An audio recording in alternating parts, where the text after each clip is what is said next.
श्री शिवाय नमस्तुभ्यम। हर हर महादेव। कैसे हैं आप सब। आज की इस वीडियो में हम जानेंगे कि वर्ष 2023 में पितृपक्ष कब से प्रारंभ हो रहा है, पितृ दोष क्या होता है, अगर यह कुंडली में मौजूद होता है तो यह व्यक्ति को किस तरह के संकेत देता है।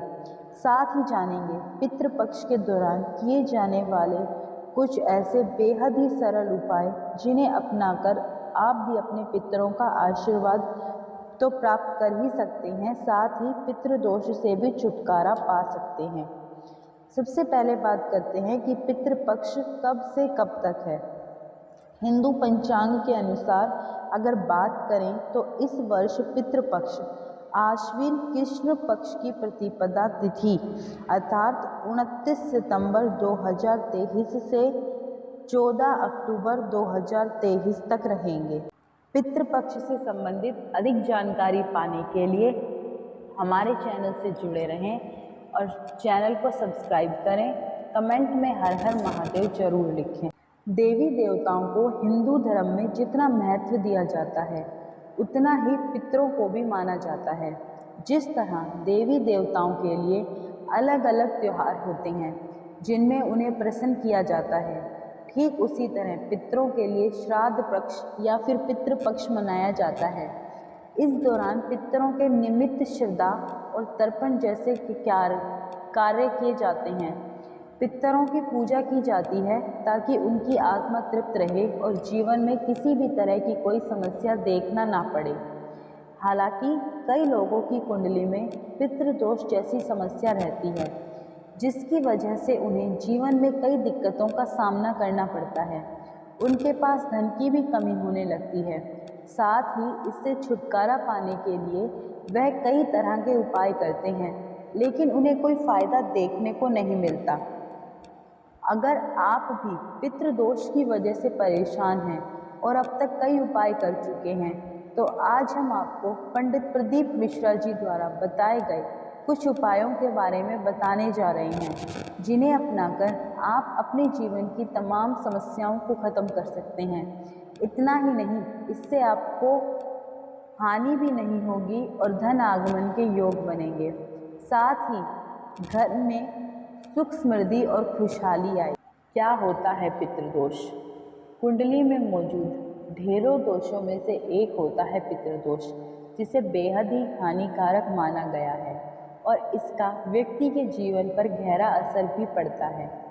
माना जाता है कि जब पूर्वजों के कारण वंशजों को कष्ट मिलता है तो इसे पितृदोष कहते हैं। बात करें इसके लगने के कारण के पीछे अर्थात पितृदोष किसी व्यक्ति के जीवन में क्यों लगता है, इस बारे में तो पहला, दरअसल जब कोई व्यक्ति अपने गुरु, माता पिता और बड़े लोगों को परेशान करता है, उनकी आज्ञा का पालन नहीं करता है तो व्यक्ति के जीवन में पितृदोष होने की आशंका बढ़ जाती है। दूसरा, जब व्यक्ति के पूर्वज उनसे नाराज होते हैं या उनका अंतिम संस्कार या श्राद्ध ठीक ढंग से नहीं हुआ होता है तो भी पितृदोष होने की आशंका बनने लगती है। तीसरा, किसी पवित्र वृक्ष को काट देने पर हमारे जीवन में पितरों का पाप लगता है और यह भी पितृदोष की वजह बनता है। चौथा, धार्मिक कार्यों में बाधा डालने या धार्मिक कार्यों का अपमान करने से भी पितृदोष लगता है।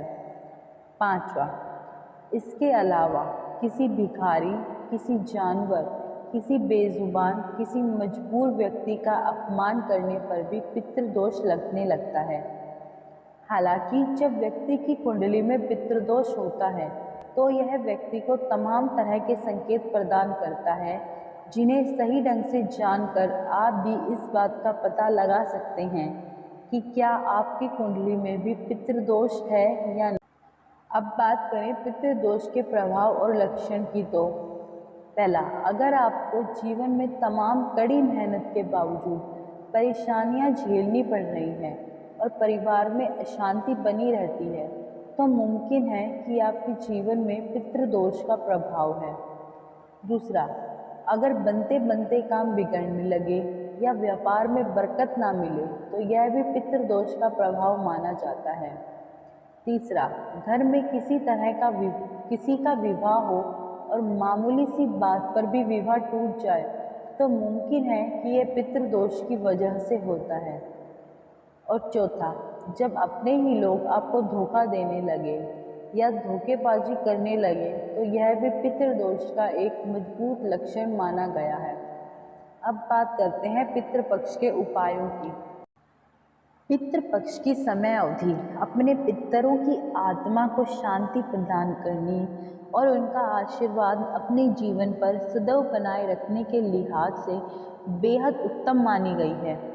इसके अलावा कहा जाता है कि यदि पितृपक्ष में कुछ उपाय कर लिए जाएं तो इससे व्यक्ति का जीवन और भी ज़्यादा सफल हो जाता है। चलिए जान लेते हैं उन उपायों के बारे में जो हमें पितृदोष से मुक्ति पाने के लिए ज़रूर करने चाहिए। ज़रूर आजमाएं ये उपाय। पहला, पितृदोष से मुक्ति पाने के लिए आपको पितृपक्ष के 16 दिनों तक शिवलिंग पर नियमित रूप से जल अभिषेक करना चाहिए। ऐसा करने से आपको काफ़ी ज़्यादा फायदा देखने को मिलेगा, वहीं पितृदोष से भी मुक्ति मिलेगी। इसके अलावा जीवन में आ रही तमाम समस्याओं से भी छुटकारा मिलेगा और धन का आगमन होने लगेगा। दूसरा उपाय है, इसके अलावा पितृपक्ष के दौरान चावल की कटोरी में बेल पत्र और ध्रुवा बांधकर पानी के घड़े के पास रख दें। ऐसा करने से भी पितृदोष से मुक्ति मिलती है। इतना ही नहीं, पितृ भी अपने लोगों से खुश रहते हैं और उनके जीवन की तमाम समस्याओं को दूर करने में मदद करते हैं। अब आप सोच रहे होंगे कि चावल की कटोरी को रखने के बाद क्या करना है, तो आपको बता दें कि 2-3 दिन बाद कटोरी में बंधा हुआ बेलपत्र और ध्रुवा शिव जी के शिवलिंग पर अर्पित कर दें और चावल को अपने घर में छिड़क दें। तभी आपको इस उपाय का फायदा देखने को मिलेगा। अगला उपाय है, गुरुजी ने बताया है कि पितृदोष से मुक्ति पाने के लिए रोजाना सुबह पानी के कलश में रुद्राक्ष और चावल के कुछ दाने डालकर उसे एक एकांत जगह पर रख दें। उसके बाद शाम के वक्त प्रदोष काल में आपको शिव मंत्र का जाप करते हुए घी का दीपक जलाना है और उसे दक्षिण दिशा की ओर रख देना है। फिर आपको अपने हाथों में कलश को पकड़कर पितरों से विनती करना है और उन्हें अपनी समस्या बताना है। उसके बाद अगले दिन आपको इसी जल को शिवलिंग पर अर्पित कर देना है। वहीं रुद्राक्ष को अपने घर के मंदिर में रख देना है। आप चाहें तो कलश का थोड़ा सा पानी अपने घर में भी छिड़क दें। ऐसा करने से आर्थिक तंगी दूर होने के साथ साथ घर में खुशहाली बनी रहेगी और सुख समृद्धि का आगमन होगा। ऐसी ही रोचक और अद्भुत जानकारी पाने के लिए हमारे चैनल के साथ जुड़े रहें और कमेंट में हर हर महादेव जरूर लिखें।